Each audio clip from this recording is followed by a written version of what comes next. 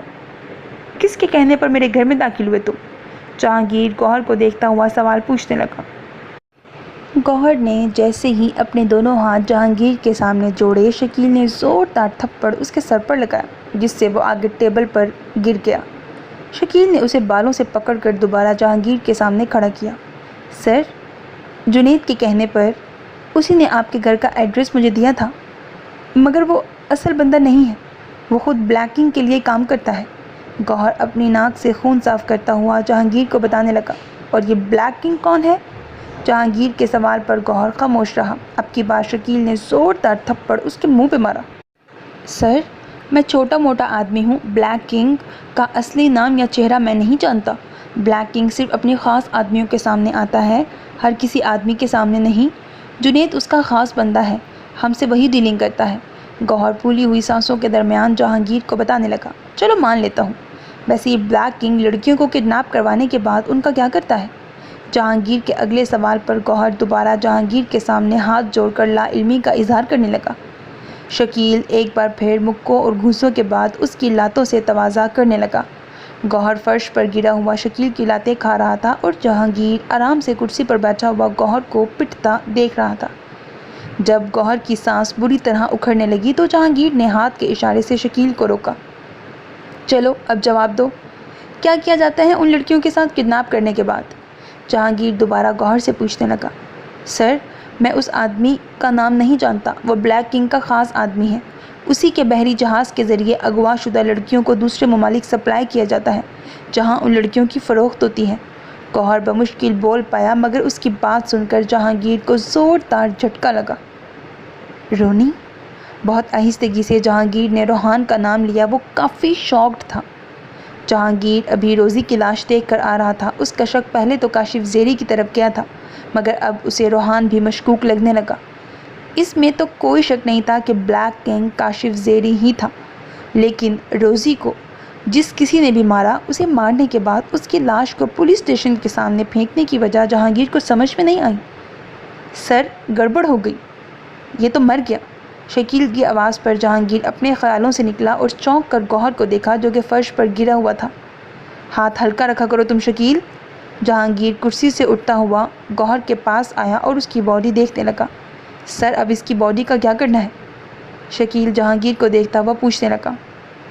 بتاتا ہوں، جہانگیر سوچتا ہوا بولا۔ روحان کے بارے میں جاننے کے بعد آج صحیح معنوں میں اس کا دماغ چکرا کر رہ گیا تھا۔ اگر روحان واقعی کاشف زیری کے ساتھ ملا ہوا ہے تو کیا روحان کو اس بات کا علم تھا کاشف زیری نے اسی کی بہن کو اٹھانے کے لیے کل رات آدمی بھیجے تھے؟ جہانگیر سوچ میں پڑ گیا۔ سر، گھر کے گیٹ کے سامنے کوئی گاڑی گوہر کی لاش پھینک کر گئی ہے۔ کاشف زیری، جس کا موڈ پہلے ہی خراب تھا، گیٹ کے باہر کھڑا ہوا گارڈ اسے آ کر بتانے لگا۔ سر، یہ ایس پی کا ہی کام ہے، آپ پریشان نہ ہو، آج رات میں ایس پی کے گھر فہیم اور گنی کو بھجواتا ہوں اور اس کی بیوی کو۔ جنید کے بولنے پر کاشف زیری اسے گھور کر دیکھنے لگا، جس پر جنید اپنا جملہ مکمل کیے بنا خاموش ہو گیا۔ گوہر کے ساتھ جو ڈرائیور کار ڈرائیو کر رہا تھا وہ کل رات پولیس کے ہاتھوں بچ نکلا تھا۔ اسی نے جنید کو بتایا کہ گوہر اور اس کا ساتھی پولیس کے ہاتھوں پکڑے گئے ہیں۔ تب سے ہی کاشف زیری کو شدید غصہ تھا۔ آج رات اس ایس پی کی بیوی کو نہیں اٹھانا، بلکہ آج رات ایس پی کو بلیک کنگ کی پاور کے بارے میں بتانا ہے۔ اسے یہ بتانا ہے کہ بلیک کنگ کیا کچھ کر سکتا ہے اس کے ساتھ، اس کے گھر میں گھس کر۔ کاشف زیری جنید کو دیکھتا ہوا بولا۔ شام میں جب جہانگیر گھر لوٹا تو اس کے کانوں میں گنگنانے کی آواز آنے لگی۔ یہ آواز کچن سے آ رہی تھی، آگول کے گنگنانے کی۔ جہانگیر لاؤنج کا ایریا عبور کرتا ہوا کچن کی طرف آیا اور دروازے پر کھڑا آگول کو دیکھنے لگا، جو کہ چولہے کے سامنے کھڑی فرائنگ پین میں کباب تلنے کے ساتھ مزے سے گنگنانے میں بھی مصروف تھی۔ ریڈ اور بلیک کلر کے کمبینیشن کی شارٹ قمیض کے ساتھ بلیک ٹراؤزر اور ریڈ اور بلیک کلر کے شفون کے دوپٹے میں وہ جہانگیر کو عام دنوں کی نسبت تیار لگی۔ ہونٹوں پر لالی سجائے، کانوں میں ایئر رنگز پہنے، بالوں کو بینڈ میں قید کیے وہ اسے کیوٹ لگ رہی تھی۔ آہٹ ہونے پر آگول نے دروازے کی طرف دیکھا تو جہانگیر کو کھڑا پایا۔ وہ اسے دیکھ کر مسکرانے لگی۔ کہیں جانے کی تیاری ہے؟ وہ صبح بھی اس کی طرف دیکھ کر مسکرا رہی تھی اور ابھی بھی، جس کی وجہ جہانگیر کو سمجھ میں نہیں آئی، تو وہ اس کی مسکراہٹ کو اگنور کر کے اس سے سوال کرنے لگا۔ نہیں، میرا تو ایسا کوئی خاص پروگرام نہیں ہے، آگول نے چولہے کی آنچ درمیانی کرتے ہوئے جہانگیر کو جواب دیا۔ اس کا جواب سن کر جہانگیر فریج سے پانی کی بوتل نکالنے لگا، تب آگول اس کے پاس آئی۔ کیا آپ کو آج دن بھر میں میرا خیال آیا؟ آگول کی بات سن کر جہانگیر پانی پینا بھول گیا۔ وہ گلاس شیلف پر رکھ کر اسے دیکھنے لگا۔ ہاں آیا تھا، میں نے 2 بار گارڈ کو کال کر کے پوچھا سب خیریت ہے۔ یہ سچ ہی تھا۔ روحان اور کاشف کنگ روزی کے مرڈر کے چکروں میں بھی الجھ کر بھی بار بار آج اس کا دماغ آگول کی طرف جا رہا تھا، کیونکہ وہ گھر پر اکیلی تھی۔ اسی لیے اس نے 2 بار گارڈ کو کال کر کے سب خیریت کا پوچھا، مگر دوسری طرف جہانگیر کی بات سن کر آگول کا منہ بن گیا۔ جب میرا خیال آیا تو کال بھی مجھے کرنی تھی نہ کہ گارڈ کو۔ آگول نے بولتے ہوئے پانی کا نلکا کھولا اور ہاتھ میں پانی بھر کر جہانگیر کے منہ پر پھینکا۔ پانی کی چھینٹیں جہانگیر کے منہ پر آئیں۔ یہ کیا بدتمیزی ہے؟ جہانگیر اسے آنکھیں دکھاتا ہوا غصے میں بولا اور اپنی آستین سے چہرہ صاف کرنے لگا، مگر آگول اس کے چہرے کے تاثرات دیکھ کر مسکرانے لگی۔ جہانگیر کے چہرہ صاف کرتے ہی اس نے دوبارہ پانی ہاتھ میں بھر کر اس کے چھینٹے جہانگیر پر پھینکے۔ آگول! جہانگیر نے آنکھیں دکھاتے ہوئے اس کا نام پکارا۔ یہ وارننگ تھی، مگر وہ ویسے ہی مسکرا رہی تھی۔ جہانگیر شیلف پر رکھے ٹیشو سے چہرہ صاف کرنے لگا۔ ایک بار پھر آگول نے اس کے منہ پر پانی کی چھینٹیں پھینکے۔ اب کی بار جہانگیر نے اسے کھینچ کر خود سے قریب کیا اور بہت غور سے اس کا چہرہ دیکھنے لگا۔ وہ اب بھی مسکرا کر جہانگیر کو دیکھ رہی تھی۔ جہانگیر نے اس کے دوپٹے سے اپنا چہرہ صاف کیا۔ وہ پیچھے ہٹنے لگا۔ تب آگول نے اس کا گریبان پکڑ کر دوبارہ اسے اپنے قریب کیا۔ اب اس کے چہرے پر مسکراہٹ نہیں تھی۔ وہ خاموشی سے جہانگیر کو دیکھ رہی تھی، مگر اس کی خاموش آنکھیں جو بیان کر رہی تھیں۔ جہانگیر کنفیوز ہونے لگا۔ آگول اپنا چہرہ ذرا سا اونچا کر کے مزید جہانگیر کے قریب لائی اور اپنی آنکھیں بند کر لیں۔ جہانگیر کی نظر اس کے چہرے پر ہی ٹکی ہوئی تھی۔ اسے لگا شاید آگول بھی منتظر تھی۔ وہ بنا کنفیوز ہوئے اس کے دونوں گالوں پر ہاتھ رکھتا ہوا بہت نرمی سے اسے چھوتا پیچھے ہٹا۔ جہانگیر کے پیچھے ہٹنے پر آگول نے اس کے گریبان سے اپنے ہاتھ اٹھائے اور آہستگی سے اپنی آنکھیں کھولیں۔ بے ساختہ اس کی پلکیں جھکیں، لبوں پر مسکراہٹ بکھری، شرمیلی مسکراہٹ۔ جہانگیر بے خود سا ہو کر اسے دیکھنے لگا۔ آگول جانے کے لیے مڑی، تبھی جہانگیر نے اسے اپنی طرف کھینچ کر اس کی کمر کے گرد اپنے دونوں بازو حائل کیے اور اس پر پھر سے جھکا۔ اس بار شدت تھی۔ آگول ایک بار پھر اس کا گریبان پکڑ کر اس کے جذباتی انداز پر حیران تھی۔ جب آگول کو اپنا سانس رکتا محسوس ہوا تو اس نے جہانگیر کو پیچھے دھکا دیا۔ اب وہ تیزی سے سانس لیتی ہوئی جہانگیر کو گھور رہی تھی۔ جہانگیر کو تو یہ لڑکی سمجھ سے ہی بالا تر تھی۔ وہ ماتھے پر شکن لیے آگول کو دیکھنے لگا۔ اسے بالکل غلط فہمی نہیں ہوئی تھی، وہ خود ایسا چاہتی تھی، اور اب جب وہ ایسا کرنے لگا تو وہ اس کو دھکا دیتی ہوئی اب گھور رہی تھی۔ جہانگیر ایک بار پھر اس کے قریب آیا اور مدہوش ہو چکا تھا۔ دونوں کی ناک میں جب کسی چیز کے جلنے کی بھینی بھینی خوشبو آنے لگی تو آگول نے اپنی آنکھیں کھولیں۔ وہ چہرے کو نفی میں ہلاتی ہوئی جہانگیر سے اپنی کلائیاں چھڑانے لگی، مگر جہانگیر کو تو جیسے کوئی ضد ہی چڑھی ہوئی تھی۔ جب کچن میں دھواں بڑھنے لگا تب جہانگیر کو ہوش آیا۔ وہ ایک دم پیچھے ہٹا اور آگول زور زور سے کھانسنے لگی۔ فرائنگ پین میں موجود چولہے پر رکھے ہوئے کباب پوری طرح جل کر کوئلہ بن چکے تھے۔ جہانگیر نے جلدی سے چولہا بند کیا اور کچن کی کھڑکی کھول کر ایگزاسٹ فین آن کیا۔ آگول بری طرح کھانس رہی تھی۔ جہانگیر نے جلدی سے گلاس میں پانی بھر کر اس کے ہونٹوں سے لگایا۔ وہ جہانگیر کے ہاتھ سے پانی پیتے ہوئے بھی اسے گھور رہی تھی۔ جہانگیر خاموشی سے گلاس واپس رکھ کر بیڈ روم میں چلا گیا۔ یہ بندہ تو آگول کی سمجھ سے ہی بالاتر تھا۔ صبح تو وہ کہاں اسے نظریں ہی نہیں ملا پا رہا تھا، اور اب آگول کے تھوڑا سا فری کرنے پر وہ اس سے بری طرح چپک گیا تھا۔ یہ لو اپنی نائٹی، جاؤ چینج کر کے آؤ۔ رات کو جب اینا بیڈ روم میں آئی تو روحان اس کی نائٹی اس کے ہاتھ میں تھماتا ہوا بولا۔ آج چوتھا دن تھا اسے بیلا کے فلاور کا بوکے لاتے ہوئے، مگر 4 دن سے ہی اینا اسے مختصر سا جواب ہاں یا نہ میں دے کر بات کر رہی تھی۔ نہ ہی وہ رات میں پہلے کی طرح اپنا نائٹ ڈریس پہن کر سوتی، نہ ہی اس سے باتیں کرتی، نہ ہی اس کو دیکھ کر مسکراتی۔ روحان کو اب اس کے رویے پر غصہ آنے لگا تھا۔ تبھی آج اینا کے کمرے میں آتے ہی وہ اسے دیکھ کر بولا، میں اس ڈریس میں زیادہ کمفرٹیبل ہوں۔ اینا ہاتھ میں موجود نائٹی کو واپس وارڈروب میں رکھتی ہوئی اپنے پہنے ہوئے قمیض شلوار کی طرف اشارہ کرتی ہوئی بولی اور بیڈ پر لیٹ گئی۔ پہلے تو روحان خاموش ہو کر اسے دیکھنے لگا، پھر اپنا موبائل اور کار کیز اٹھاتا ہوا اینا کے پاس آیا۔ اٹھو، یہ دوپٹہ پہنو اور چلو میرے ساتھ۔ روحان نے اسے بیڈ سے اٹھا کر کھڑا کیا اور اس کو دوپٹہ پہناتا ہوا بیڈ روم سے باہر لے جانے لگا۔ چھوڑے مجھے روحان، کیا ہو گیا آپ کو؟ کیوں کر رہے ہیں یہ سب؟ کیوں تماشا بنا رہے ہیں رات کو؟ وہ اینا کو بازو سے پکڑ کر اسے گھر سے باہر لے جا رہا تھا، تب اینا اسے اپنا بازو چھڑاتی ہوئی کہنے لگی، تماشا میں نہیں، تماشا تم بنا رہی ہو، وہ بھی 4 دنوں سے۔ آج میں اس تماشے کو ختم ہی کر دیتا ہوں۔ روحان اینا کو بولتا ہوا دوبارہ اس کا بازو پکڑ کر گھر سے باہر لے گیا اور کار میں لے جا کر بٹھایا۔ کہاں لے کر جا رہے ہیں مجھے روحان؟ میری بات سنیں، بھائی اس طرح ہم دونوں کو دیکھ کر پریشان ہوں گے۔ ان کے اور آگول کے بیچ میں ہمارے رشتے کی وجہ سے کوئی پریشانی آئے گی تو یہ اچھا لگے گا آپ کو؟ روحان کار سٹارٹ کر چکا تھا تو اینا اس سے بولنے لگی۔ یقیناً وہ غصے میں اسے جہانگیر کے پاس ہی لے کر جا رہا تھا، اور بھلا رات کو وہ کہاں لے جا سکتا تھا؟ بے وقوف نہیں ہوں میں جو اپنے اور تمہارے رشتے کے چکر میں اپنی بہن کا اس کے شوہر سے تعلق خراب کروں۔ تھوڑی دیر میں تمہیں تمہاری بات کا جواب مل جائے گا، اب خاموش ہو کر بیٹھے رہو۔ روحان کار ڈرائیو کرتا ہوا بولا۔ تھوڑی دیر بعد اس نے ایک ریسٹورنٹ کے باہر اپنی کار کو پارک کیا۔ موبائل کو پاکٹ سے نکال کر کار کے اندر رکھتا ہوا وہ کار سے باہر نکلا اور اینا کی طرف کا دروازہ کھولا۔ اینا خاموشی سے باہر نکل آئی تو روحان اس کا ہاتھ پکڑ کر ریسٹورنٹ میں لے جانے کی بجائے روڈ پر آیا اور ٹیکسی رکوا کر اینا کو بیٹھنے کا اشارہ کرنے لگا۔ اینا ٹیکسی میں بیٹھتے ہی سوالیہ نظروں سے روحان کو دیکھنے لگی۔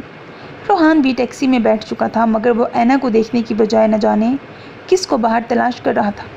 ٹیکسی ایک بنگلے کے باہر آ کر رکی۔ وہ ٹیکسی والے کو تھوڑی دیر رکنے کا بول کر خود ٹیکسی سے باہر نکلا اور اینا کی طرف کا دروازہ کھولا۔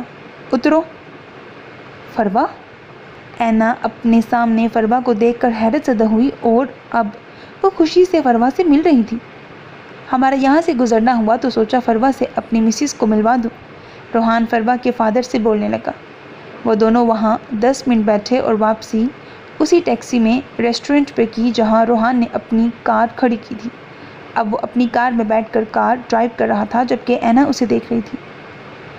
روحان کو رات کا وہ منظر یاد آنے لگا جب وہ فروا کو کمفرٹر میں لپیٹ کر اسے الکنگ ہوٹل لے کر جا رہا تھا۔ اس کا دل اندر سے اسے بری طرح ملامت کر رہا تھا۔ روحان کو فروا کا بار بار اسے بھائی کہنا یاد آ رہا تھا۔ وہ چاہ کر بھی اسے الکنگ ہوٹل نہیں لے جا سکا، بلکہ فروا کو اس کے لکھے گئے ایڈریس پر لے جا کر سوئی ہوئی فروا کا وجود اس کے باپ کے سپرد کر دیا۔ فروا کے پیچھے آدمیوں کے لگنے کے بعد کیسے فروا اسے اور اس کی بیوی کو ملی، خوف کے مارے ان کی بیٹی بے ہوش ہو گئی، کچھ اس طرح کی جھوٹی سچی کہانی بنا کر روحان اس رات اس لڑکی کو اس کے گھر چھوڑ آیا تھا، اور الکنگ ہوٹل میں آ کر اس نے یہی بولا کہ وہ لڑکی اس کے گھر سے فرار ہو گئی، جس پر کاشف زیری روحان سے خفا ہوا تھا، مگر وہ روحان کو کوئی سزا نہیں دے سکتا تھا کیونکہ روحان اس کے گینگ کا کوئی چھوٹا موٹا ممبر نہیں تھا۔ روحان کی شپ میں اغوا شدہ بچے اور لڑکیاں سپلائی کیے جاتے تھے۔ کاشف اس سے بگاڑ کر اپنا نقصان نہیں کر سکتا تھا۔ کاشف نے کہیں اس کی حرکات و سکنات پر نظر نہ رکھی ہو، اسی لیے آج وہ اپنی کار اور موبائل ریسٹورنٹ کے پاس چھوڑ کر اینا کو فروا سے ملانے لے گیا۔ یہ بھی ایک رسک تھا، مگر اسے اینا کی ناراضگی دیکھ کر یہ رسک لینا پڑا تھا۔ آخر وہ کب تک اپنا ریلیشن اپنی بیوی سے خراب رکھتا؟ آئی ایم سوری، میں نے آپ کو جو بھی کہا اس دن، مگر آپ کو بھی اسی دن بتا دینا چاہیے تھا کہ فروا اپنے گھر پر موجود ہے۔ گھر واپس آنے کے بعد روحان روم کی لائٹ بند کرتا ہوا بیڈ پر لیٹ گیا جبکہ اینا اپنا ڈریس چینج کرنے چلی گئی۔ واپس آئی تو وہ روحان کے سینے پر اپنا سر رکھ کر بولی، سوری کہنے کی ضرورت نہیں ہے، تم نے جو بھی بولا اس کے بدلے میں نے بھی غصہ کیا، تم پر ہاتھ اٹھایا، آئی ایم سوری تمہیں اس دن ہرٹ کرنے کے لیے۔ روحان اس کو اپنے حصار میں لیتا ہوا بولا۔ آج 4 دنوں کے بعد ان دونوں کے بیچ سب کچھ ٹھیک ہو چلا تھا۔ روحان دعا کرنے لگا کہ اب اس کے اور اس کی بیوی کے درمیان سب کچھ ٹھیک رہے، مگر جیسا ہم چاہتے ہیں ضروری نہیں قسمت میں ویسا ہی لکھا ہو۔ سو میرے عزیز listeners, that was the end of second last episode of the novel دل یوں ملے ہمارے بائزینیا Sharjeel. Hope that you like it. اپنا بہت خیال رکھیے گا نیک تمناؤں کے ساتھ۔ اللہ حافظ، and don't forget to subscribe to my channel because that's how you can encourage me.